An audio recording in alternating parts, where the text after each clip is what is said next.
Hi, everyone. Thrilled to have such a great group already here, and I know we're going to have some others join us.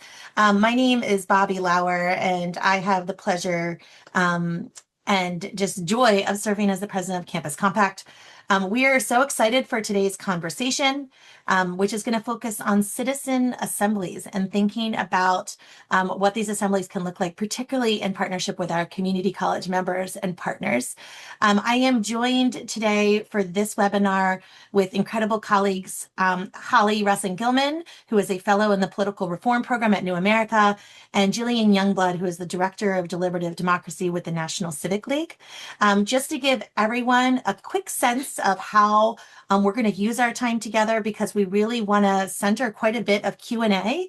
And Q&A in this case is really going to look like both comments and questions of where folks just want to say, like, here's what I'm thinking about after learning more about this, or I'm thinking about how this might show up in my work. And then also just questions for clarification. From a timing standpoint, I'm going to turn it over here in just a moment to Holly, who is going to talk for about 10 minutes about citizen assemblies. And then we're going to transition to Jillian, who's going to give you some real experience of what this work looks like in practice. And then our intention is to really have 25 to 30 minutes for discussion. Before I turn it over to Holly, I did just want to highlight kind of the why behind doing this. And also ask, just as we get started, if everybody could throw their name and their institutional affiliation in chat. I think that's just a great way for folks to understand who else is in this room. But today, and this presentation and this discussion is a reaction and a reflection of a deeper amount of work that Campus Compact is undertaking related to really thinking about how we drive innovation and practice in civic engagement and democracy engagement work. We're particularly interested in focusing on community colleges for this because we know that community colleges are the most kind of fertile ground for doing some deep civic and community engagement work because of who your students are, the critical role that you play in your communities. And what I know everybody here knows is just that the community and civic engagement work is truly in the lifeblood and DNA of community colleges.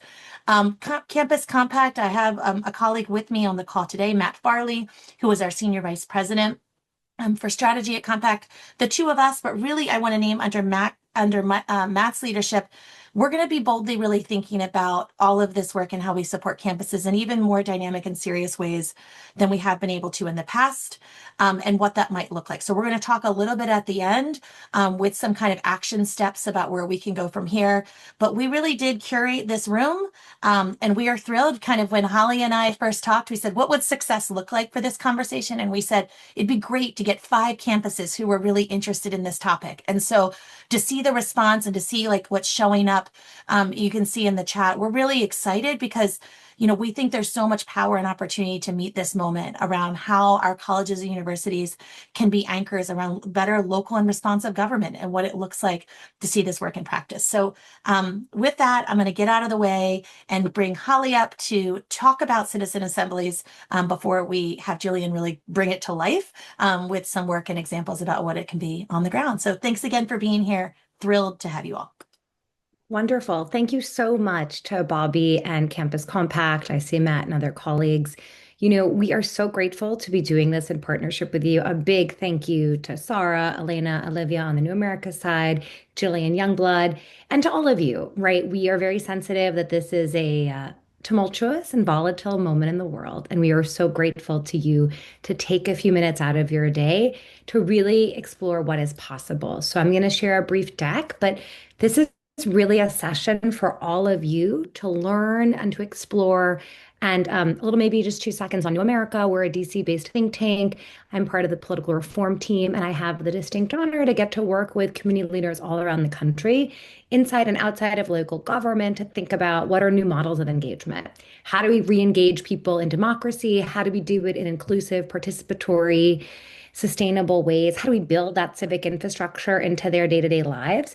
And we've had the privilege to work with community colleges to think about how we can explore these models with them. There's a few community colleges we've been in a pipeline with to think about what a citizen assembly model could look like on the community college level. For me, you all are leading civic leaders in your community. You are the trusted intermediaries.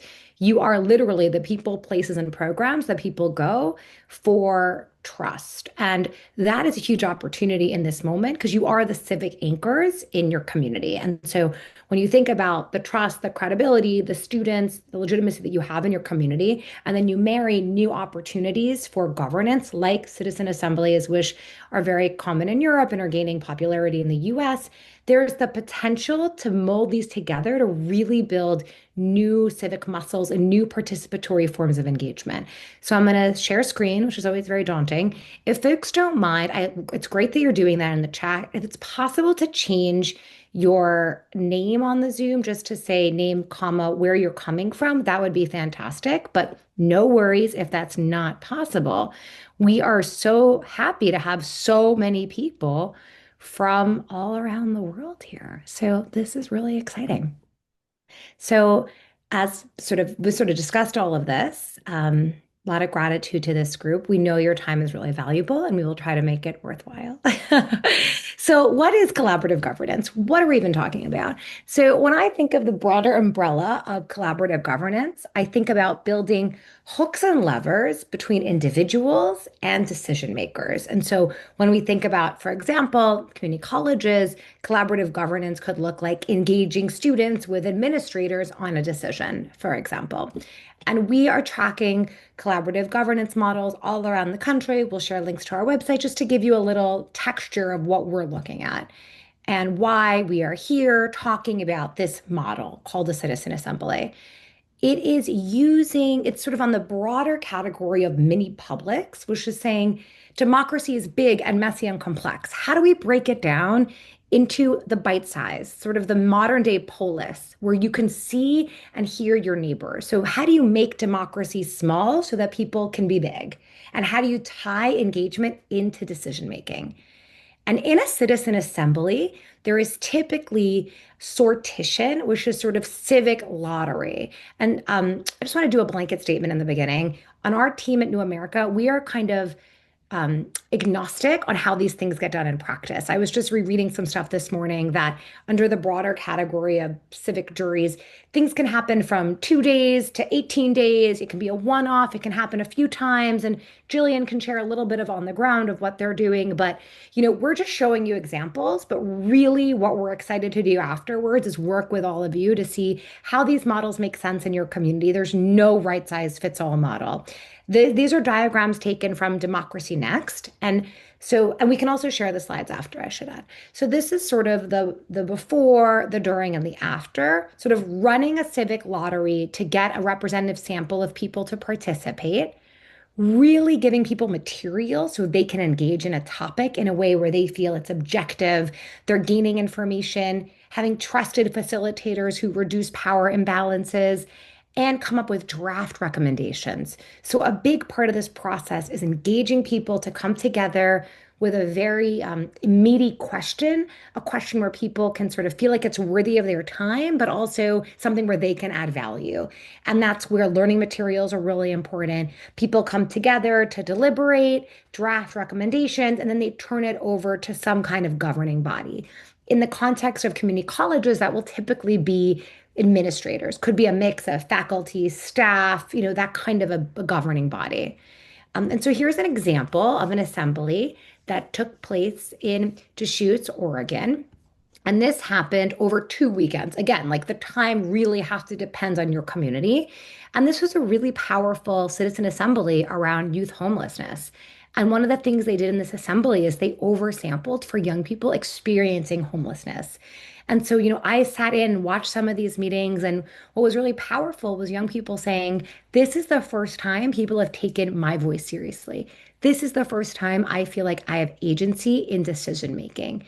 And that's the grist here, right? That's so much of why we're doing this. So people have a sense of belonging, a sense of inclusion, a sense of their voice matters. We also have been working really closely with folks in Fort Collins. They did an assembly that was on a piece of land, thinking about how do you take this piece of land and how do you engage the community around a vision forward. And you'll see these are some of the topics that come up, things that are tangible, I think are sometimes good places to start because people have been to a piece of land, they're participating in their community, the brick and mortar stuff, and so they can participate. These are just some examples of assemblies that have been happening around the country.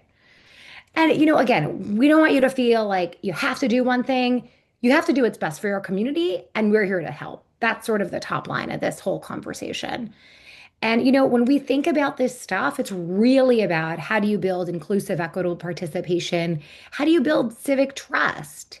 And, there are challenges we can talk about, the cost and resources required, the time commitment, to do this well. It takes time, it takes resources. You can all imagine in your campuses, you need to have facilitators who are trained, who can deal with historic inequities and power imbalances.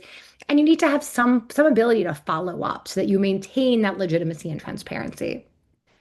And so we've had a wonderful time sort of talking with community colleges and thinking about, how do you pair the assets that community colleges have in this moment, which I think are really plenty and extraordinary. When you think of declining trust in institutions, like local trusted intermediaries is really where it's at and really the unique opportunity.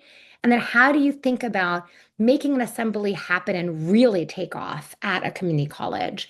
And that requires, right, what's that topic? That's going to be a big one. The topic matters. If it's too big, I think students are going to be like, I can't have any insights. If it's too small, they're going to say, well, is that really worth participating? You have to find that right topic. You have to think about where is that topic going to go? So if people come together and they do recommendations, what happens to them? Where do these recommendations go? Nobody needs another white paper to sit on a shelf. So how do you make these recommendations really actionable? Who are the partners in your community, right? Some of the campuses we're talking to, want to engage local partners. Maybe it's small businesses. Maybe you make it really fun and engage, you know, food trucks and musical organizations, and you make it sort of a party, right? I mean, I think you want to make these novel, exciting forms of civic engagement. How do you leverage the capacity on your campus, whether it's student government, civic groups, professors who are already leading initiatives and teaching this stuff? And how do you really help create that buy-in from the decision makers that you all know in your own ecosystem to say, here's what we're going to do with the recommendations. These are not binding. So I just want to underline, underscore that. The recommendations are not binding. They are informative, they are consultative, but they need to do something. Even if it's, hey, we're going to get these 5 recommendations, we're taking 2, we're not taking the other 3, here's why. That kind of two-way feedback really helps build trust and legitimacy. And so again, like thinking through, like if you all are so inspired as we hope after today, that you're like, I want to sign up, I want to scope this out. Like we're really keen, us and Campus Compact, and I don't want to speak for everyone else on the call, but like we're so energized about this stuff that we can help think about how do you incentivize participation? Is it stipends? Like, is it a gift card, right? How do you do the right recruitment? Well, maybe on some campuses, sortition doesn't make sense. Maybe it should be, a strategic recruitment, a representative sample in a different way. How do you think about the timeline and the format? How do you think about online, offline, those hybrid opportunities? Like, these are all the stuff that makes it really fun and unique that we're excited to like roll up our sleeves with you after we've, sparked your imagination today. And so, right, these are the things we can do. Like, what are we? We're a think tank. And so we can kind of add capacity, add technical assistance, connect you with funders, identify next steps.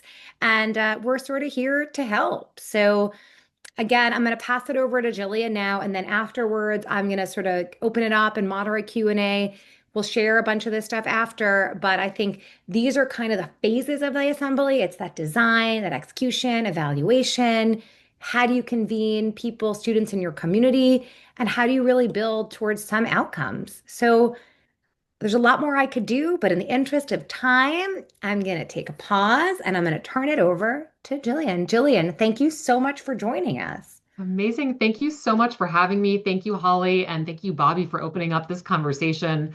I was so excited to hear that there was a discussion with community colleges because I love community colleges so very much. Christina Scarbara from Bellevue College, I think, is here actually. And we just did a tiny little pilot that I'll tease with Bellevue College with students in Christina's American Government class. And it was such a great, I think, proof of concept for what's possible with community colleges and what happens when you have are really diverse in terms of age and race and income, like all of these different kinds of folks who are coming through community colleges, what it looks like to bring them together in dialogue toward a specific purpose. So I'll now attempt the terrifying act also of sharing my screen, and hopefully you can let me know that I've got it right. Okay, are we seeing a PowerPoint Looks good. presentation? Yes, looks good. Okay, beautiful. So I'm based in Washington State, right outside of Seattle. North of Seattle is Snohomish County. And here is what we are doing in Snohomish County. So we're partnering with the county council. They passed a resolution back in the summer saying that they wanted to bring a civic assembly or a citizens assembly, lots of different names for these things. I'll just call it a civic assembly. Wanted to bring one to Snohomish County. And they actually passed a resolution that said they were committing to formally receiving and formally responding to the recommendations that came out of this assembly. So just to give you a sense of the kind of place we're talking about, Snohomish County is a pretty big place in terms of land. A lot of that land is protected forest, so there aren't necessarily people living in every part of this map. But it's kind of a microcosm of the country in a lot of ways. So we've got in the southern part some really diverse urban centers, a lot of new immigrants in places like Everett, for example. A lot of agricultural land, so there's still a ton of farming that goes on in Snohomish County, a lot of forest land, three federally recognized Native American tribes. Politically, it's really diverse, so in the way that you would expect your more densely populated urban areas to be blue and your more rural areas to be red, that's what we see in Snohomish County. There are more than 50 languages spoken, at least according to the school district, and a really varied workforce. So we have a lot of higher income, higher education tech workers in the southern part of the county, and then things look different depending where you go, which we'll talk about in a second, actually. So just to give you a sense of how diverse this place is, Everett, Washington, which is kind of southwest, we have things like the Port of Everett. So this is a lot of dock workers, longshoremen. There's a big shipyard there where they do ship repair. You have vessels going to and from Alaska. So you can see this pretty big cargo ship here in the middle. Kind of a economically really diverse area. You can just see a typical street in Everett here on the right. We're actually looking at Wall Street. There, Wall Street, and I'm going to make a plug for Dos Hermanos Papusas here on the left, just to give you a sense of what it's like to show up in Everett, population of 113,000. And then if you travel all the way to the north, you'll be in Darrington, where I would love to take up the mayor's offer to take me mushroom foraging if you'd like to join us. Really small place, 1,500 people. You can see we're just talking about a couple low-rise buildings in this downtown. And some of the best hiking in the Cascades, actually here at Whitehorse Mountain when you get further out of downtown. So two really different places that show you what the county is all about. Pretty diverse here in terms of race and income. It is a majority white county, but there is a really large and growing immigrant community, primarily from Central America. Really big Asian community, especially in Everett, Linwood, some of those areas. Relatively small Black community. Income is a little bit misleading here because we're in the Puget Sound region. These numbers are inflated compared to what you might see elsewhere. So about a third of the county is in this $100,000 to $200,000 income range. North of Seattle, that's actually not a ton of money. That's kind of a middle income salary. So you can see there's a lot of income diversity. You can see that there's a lot of educational diversity. And our remit, so the question that we're asking this assembly to consider is how can Snohomish County use AI to make government more efficient and more effective? And we had a great article in the Everett Herald a couple days ago. Fortunate to have a really good, strong local newspaper still in Snohomish County. This is an interesting question, I think, for a lot of different communities. It's got a kind of local flavor here for a couple of reasons. One is that Washington doesn't have an income tax. So there is a constant question about how to make government services more efficient. And of course, we don't want to talk about making something more efficient, but worse. We want to talk about making it more efficient and at least baseline and ideally better. So the assembly participants are going to be considering a whole bunch of different county services, from emergency services like fire and police, to utility services, a whole bunch of things across the board. And, they may decide we don't think we should use AI to make government services more efficient and effective. Um, they'll really have pretty broad leeway to consider this giant topic. I think it's a really interesting topic because it's got this very concrete question of what do we want this to look like in our community? But that touches this much bigger question of what do we want this to look like at all? How do we feel about this being a part of the way that we work and live together?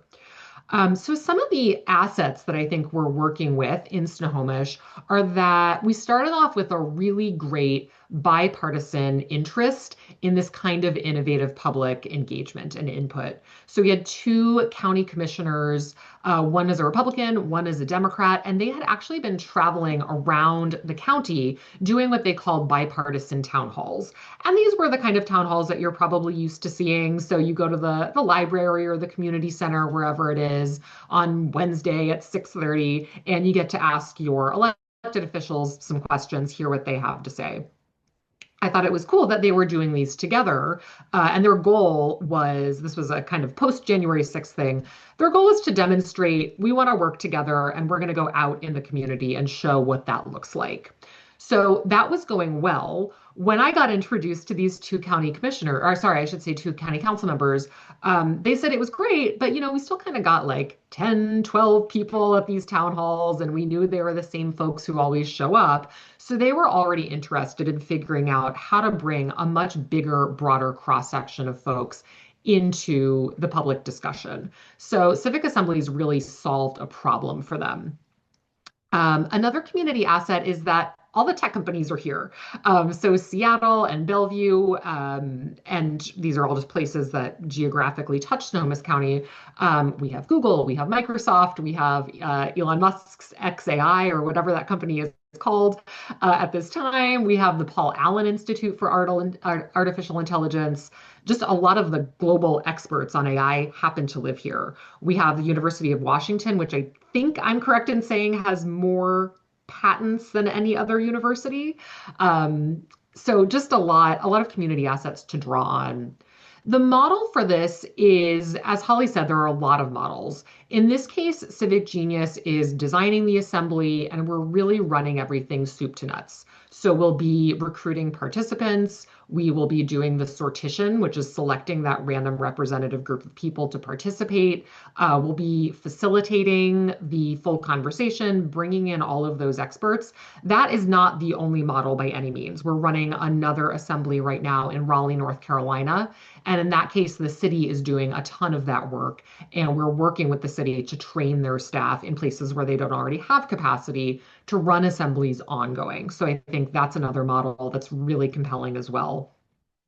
In the case of Snohomish, we're engaging a huge core of volunteers, which again is not the case for every assembly. So for many assemblies, you'll have kind of like your trained group of small group facilitators who will be there for all of the sessions. We are fortunate enough to have been able to cast a pretty wide net and get a lot of those folks to volunteer their time over the course of 3 weekends. I think this is also really interesting for community colleges because you're so deeply embedded in the community that you may have a sense of where you can get good community facilitators. You may have a community mediation center. You may have a part of your institution already where you've got trained facilitators. There's a lot of that capacity in communities. And I think when you start to think creatively about where those trained people are, you can train them to just execute this particular model.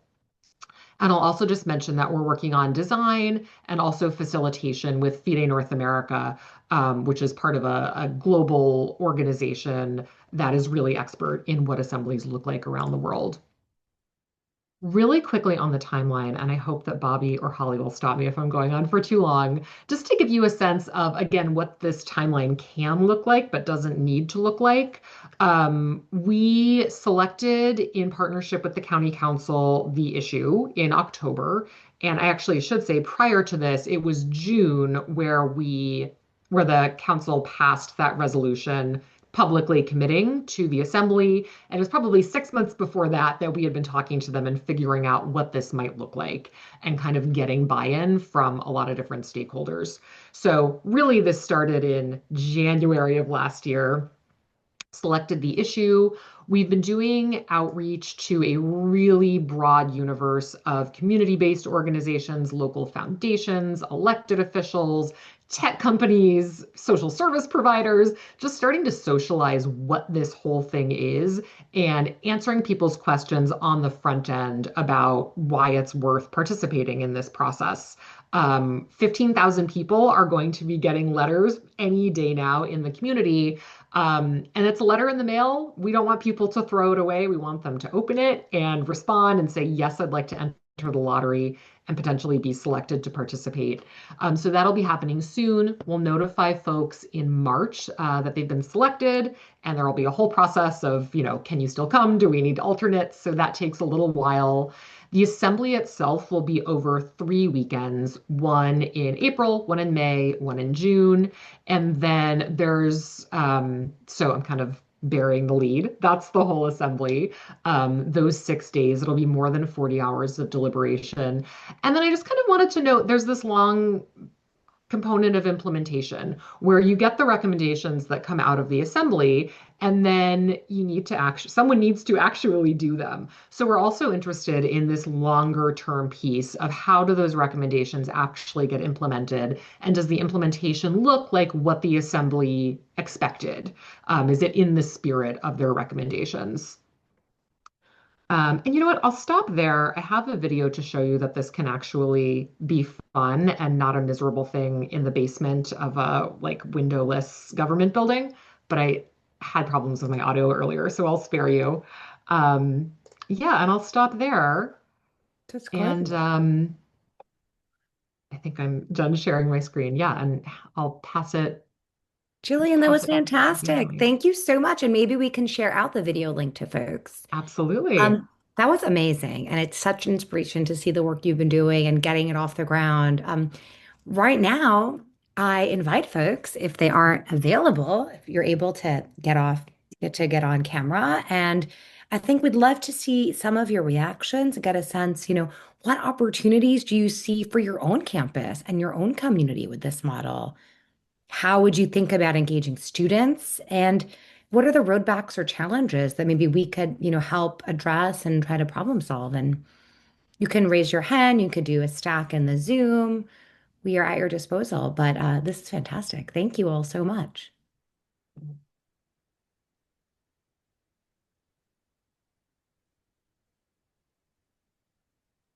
I'll just say one quick thing while folks are marinating on that, which is I mentioned that we had worked with Bellevue College. We're also talking with another community college just about hosting, being the physical space for the Mm. Snohomish County Assembly. One great thing about community colleges is I think for larger universities, they have great space, but it's very daunting for people from the community to Mm. just to figure out where on the campus to go. And they're all it's a difficult place to navigate, and community colleges feel like such a natural, comfortable part of the community that we've found them to be Mm. great partners. I And love that. thanks, Yeah. thanks, Jillian and Holly. I think I wanted to add, and I'm not above calling on some good friends that I can see already on this call. If it feels intimidating, because right, this was about coming to learn about something that this might be the first time you've kind of understood what a citizen assembly is. Um, I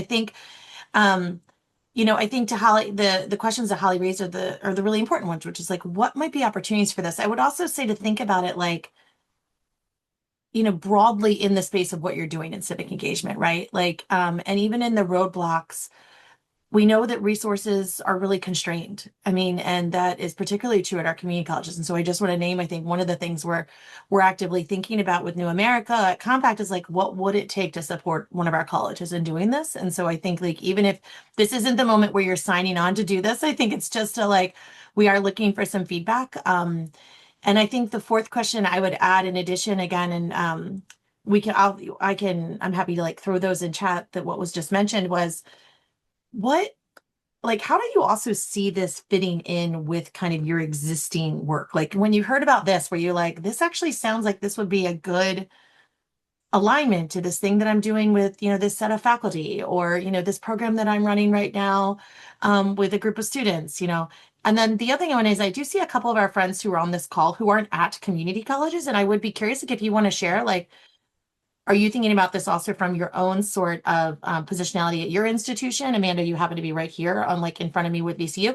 Or, like is this I think like this is just a space for conversation. So I just want to also bring in that just because you're not at a community college, if you're thinking about like this more generally, or maybe in partnership with a local community college, like feel free to like please also kind of share related to that. Sure, I'm happy to. Obviously, I'm here to learn and to listen, but we are centrally located in downtown Richmond, and we have a lot of community colleges proximate to us, including, I'm going to point out Tim. I see him here. I just got an email from him not too long ago.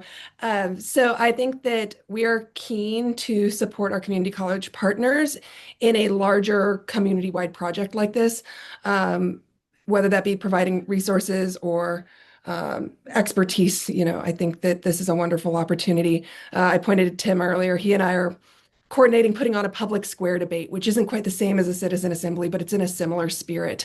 So yes, quite interested in the work. Wonderful.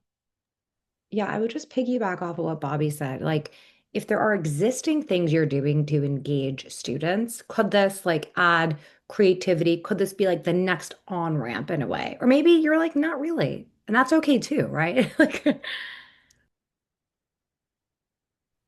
Well, since I got called out by name, you have to, Amanda, Tim. thank you. I have enjoyed working and getting to know Amanda a little bit, and my role at Reynolds is related to student learning measurement primarily. And so we, as community colleges in the state of Virginia, are expected to engage with students in civic engagement types of learning experiences. And so while Amanda is obviously helping to facilitate these experiences for students, I also love to try to figure out how do we measure their experiences in terms of the add a value of learning, right? And what not only did they do to civically engage and participate, but how did we from a learning perspective, work with our faculty and others to say, these are things that they should articulate and understand and know why being an engaged citizen is good for our society and our communities. So Dean Tong, Nicole Tong, who I work with closely, is also engaged from the humanities and social sciences perspective. And we are together partnering and on our campus to say these events, while wonderful and great for participating, I also love to bring back to how did they impact their learning. Thanks, Amanda. It's good to see you. I work through the Department of Higher Education in Massachusetts, and my position is Director of Civic Learning and Engagement. So it's a platform for me to work with the civic engagement champions at our public institutions, especially the community colleges and the state universities. And we have 15 community colleges in the state, and I see on this call people from 3 of them, 2 of whom I know and 1 of whom I haven't met yet. And we are currently organizing a series of regional meetings across the state, 5 different regional meetings, the first of which will happen tomorrow at Holyoke Community College, with a focus on civic discourse, which we have defined as involving debate, dialogue, and deliberation. And it strikes me that this model of civic assembly is an awesome model of deliberation that I would love for us to figure out a way to bring into the work we're already planning to do across the state that could involve all 15 of our community colleges. I So love glad that. you're here, Dawn. Yeah, thank you for sharing. I do think there's sort of the civic discourse, the hands-on civic education, the agency. There's sort of like different pieces to the puzzle that an umbrella opportunity, call it civic assembly, call it whatever, civic experiments. Like, I think it's an opportunity to kind of surface a few things. Disaffected people feeling their voice doesn't matter. Yes, Gabe, jump in.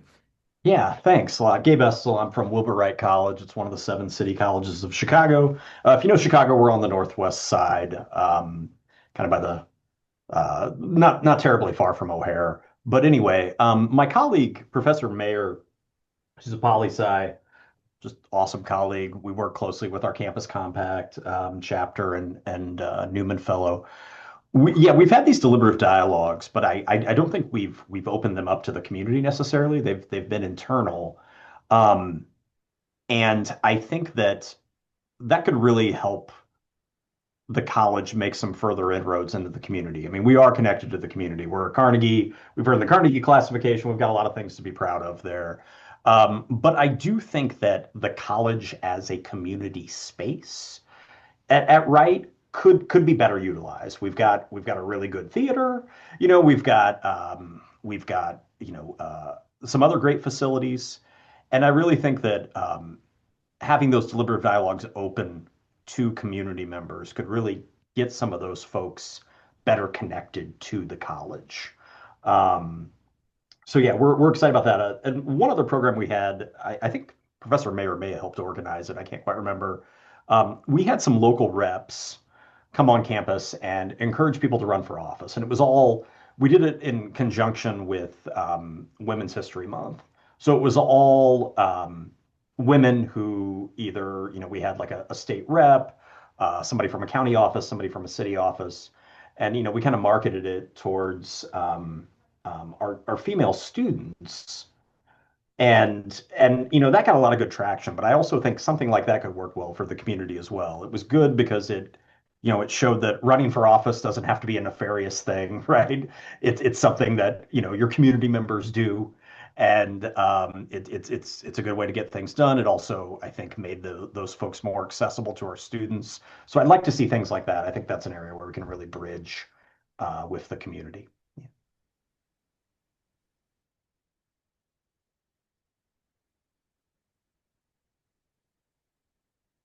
I love that, Gabe. And and the example, I think like, so one of the things, and Mary, like what you put in chat that I think is so relevant here, that one of the things that when we've been talking with Holly around like, what would it really look like to move this forward in a serious way? I do think the biggest opportunities for success are building on something that you're already doing. So I do think like that sort of knowing resources are tight, knowing that, and resources, I mean, time and money, of course, and people power. Like, I think that's a really great, just the way Gabe just talked about it, like what's already happening that might really help us kind of move forward. A frame that I want to share, I'm relatively new to this concept of civic assemblies, and the second I learned about it, and I was on a panel that New America did a couple months ago, I was just so attracted to it. And the reason why I was is because in this role at Compact, I really find myself like really, I've come from the community development work. My historically, before I came to Compact, my work was all about really community-based problem solving and thinking about how we connect community-based research. And I wasn't really working on the student-facing civic engagement work previously. And I found myself, of course, at Compact about like, those are such important streams that sometimes look different on different campuses, sometimes look like really combined efforts. And I feel like the civic assembly work is such a powerful way to feel like how this comes together, where it really can look at some really wicked, sticky issues in the community, but through a real experiment of civic, like engaged teaching and learning, particularly when we center students in this process. So I think like for me, it was also in learning about it, I was like, oh, here's something that really feels like at its core is bringing together this more kind of holistic approaches. So just if others are kind of, if that's kind of a little bit of, I see some real kind of long-term community engagement leaders on this call who are trying to wrap their hands around like, where does this fit? Like in the way we organize and structure our work. I think that for me was something that got me so excited about civic assemblies as a model and approach.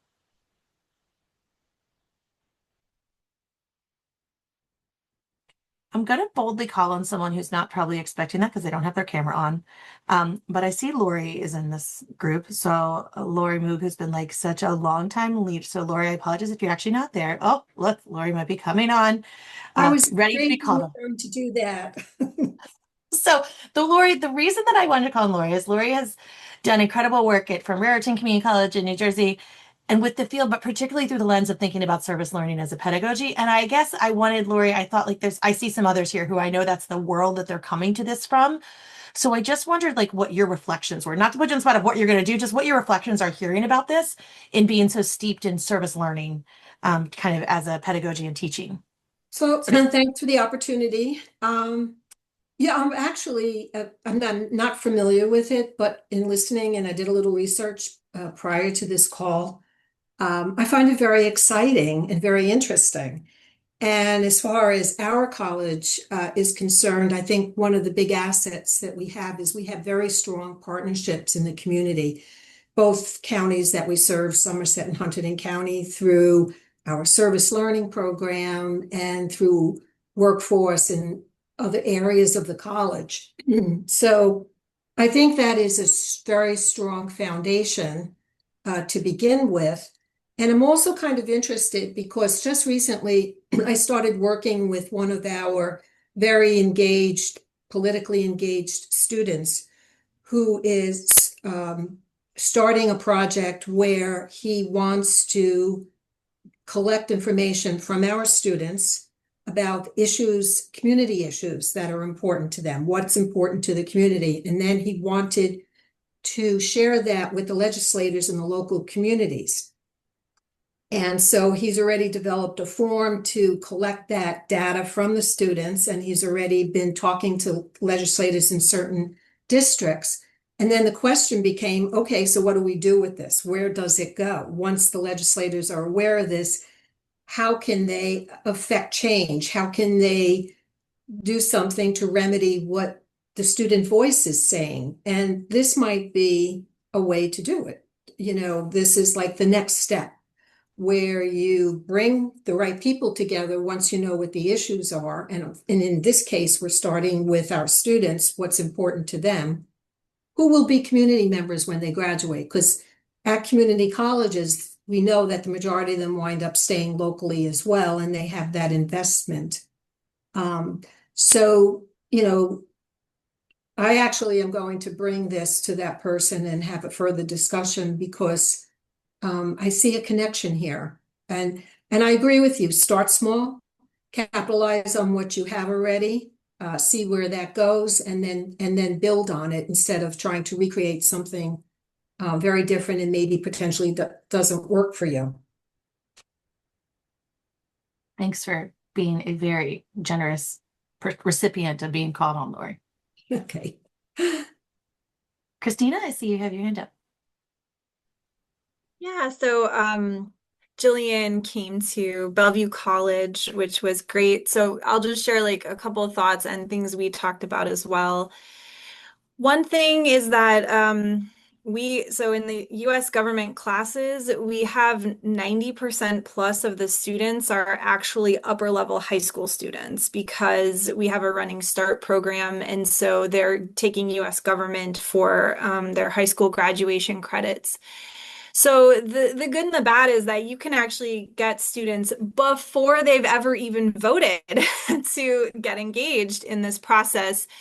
The challenge of that is that they're so disconnected. They haven't even voted yet. They haven't gone through all the process. They're just learning about it. In my class, a student asked me the other day, "What do you mean by legislator?" And I was like, "Oh, okay, let me slow down." So I think like that's a really important thing to keep in mind, and that like reaching the sooner we reach students and people to see like how civic engagement and dialogue works, the better. So I think that like community colleges are a really good place for that. I'm going to just put a link in the chat to a project that some of the high schools have done, in which we can't seem to do because we are a quarter system because of the University of Washington. We all match them. So that's 11 weeks and it feels so short. What I've talked with Jillian about is giving students in a real stakes issue to actually be engaged with is really the most effective way. And so this link to the Capitol Classroom, this is where students prepare to testify in front of, the Washington State Legislature. They go to Olympia or they go through Zoom, but I mean, like it's a very involved process and they're really engaged. And I work with some high school teachers who use this, and it's amazing the impact. And so what Jillian and I had kind of talked about was like, what's great about the civic assembly, it's kind of like bringing that to the college and would allow more students to get engaged, particularly if it were the model in which you have elected officials who are going to be engaged in it. So we haven't quite figured out how to do that yet because time is a huge issue. When you have high school students, a lot of them are still taking high school classes too, so they're back and forth a lot. And there's like a set window of time each day that you can do this. So I came to learn and listen, and it's really great to see so much development and that there are so many different groups working on this. But those are just a few of the pros and the cons. Not really cons, the challenges. I don't think there's any con to using this. Is all valuable. Just those are a little bit of some of the challenges. So thanks for letting me share my perspective. So good. And so like I would just double down. I think Holly, you mentioned this too. I think, or maybe it was Jillian, I think the rich opportunities of our work around high school students and dual enrollment, which is such a like huge part of our community colleges and where we are right now. I think like this really richness around like thinking about how this comes together, and another reason why I think piloting and innovating some of this work at our community colleges would help level up some really promising examples. Indy, I saw you put your hand up. Yeah, thank you. And thank you all for making this conversation real and actually practicing these things in the world. It means a lot.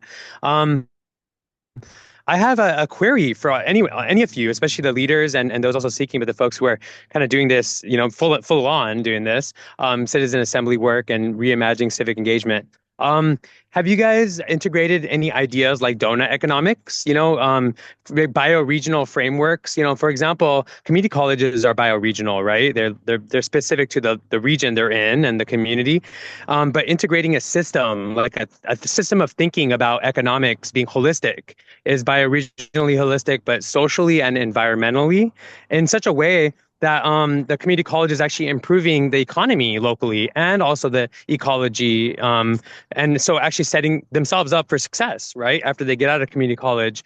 But I just encourage you guys, if you don't know what donut economics is, there's a donut economics website, just donuteconomics.org. It's an international organization, and there's cities like Nanaimo in Canada that have fully integrated donut economics, and they're improving social and environmental issues even during these times. So I just Amsterdam uses it, just to give you guys some examples. But we did one for California. We're leveraging it these days. We're doing citizen assemblies while we teach about donut economics and how it applies to people's circumstances, like actually like their lived experiences of challenges right now. Everybody's challenged by different things, but they're still on the donut economic framework. So anyways, the question to you guys is, are you guys integrating any of these like holistic frameworks that make the citizen assembly, like give a vision of the citizen assemblies actually leading to something meaningful socially and environmentally, that's tangible?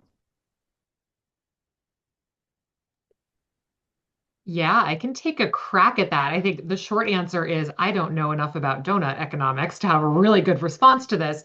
But just to speak to a little bit of at least what I'm taking from your really interesting question is this an opportunity to get communities to kind of think more holistically about the place that they want to live in? And the answer to that is definitely yes. So you could construct a remit for an assembly. A lot of them to Holly's presentation are like, what should we do with this piece of land? And in some ways, that's a question about, how do we want to zone this? What kind of housing do we want here? Do we want housing here?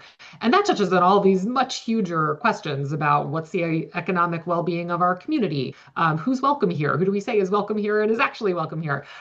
So I think that that's a great universe of remit, and community colleges being so embedded in the community are really logical nexuses, whatever the plural of nexus is for that. Awesome. Thanks, Jillian and Indy. Any other? Oh, I just saw some comments in the chat. Yeah.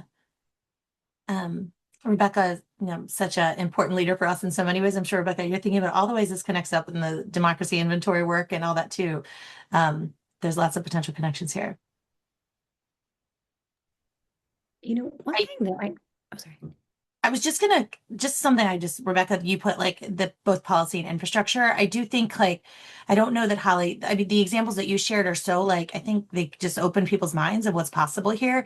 Some of the other ones as I've just gotten a little bit like in this deep dive on civic assemblies, like I do think like the infrastructure changes or like the questions around land and like land use feel so like ripe for this. I think like so many opportunities. One of the examples that maybe it was in the webinar I was in or another space I was in that was about like that was about how they were handling like a parcel of land, and there were folks who thought it should be, thought it should be kept as green open space, other people that thought it should be a replacement for like a state fair, and like, just this opportunity then to get to, 97%, consensus on something that people, nobody drums up the community, like the use of land or a zoning question, right? So I do think like this feels so just relevant in that regard. So just to Rebecca's point, the policy and infrastructure part of this is part of what gets me so excited about. Go ahead, Holly. Sorry to cut you off. No, I think that feels right. I think as we're sort of wrapping up, are there any like top of mind questions that you all want to sort of put back to us where like more information on X or more resources would be really useful?